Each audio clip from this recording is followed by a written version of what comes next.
মেয়েদের এবং ছেলেদের সালাতের মধ্যে কোনো পার্থক্য নাই, একবারে সরিষা সমপরিমাণ পার্থক্য। নবীজি বলেছেন সল্লু কামা রাআইতুমুনি উসাল্লি, তোমরা নামাজ পড়ো ওইভাবে যেইভাবে আমাকে নামাজ পড়তে দেখছো।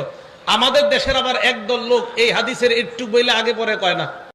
মহিলার নামাজ ও পুরুষদের নামাজে কতটুকু পার্থক্য? মহিলা এবং পুরুষের নামাজে তরিকার দিক থেকে পার্থক্য নেই।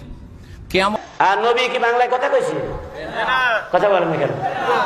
নবী কইছে সাল্লু কামা রাআইতুমুনি উসাল্লি, তোমরা আমাকে যেভাবে নামাজ পড়তে দেখো সেভাবে নামাজ পড়ো।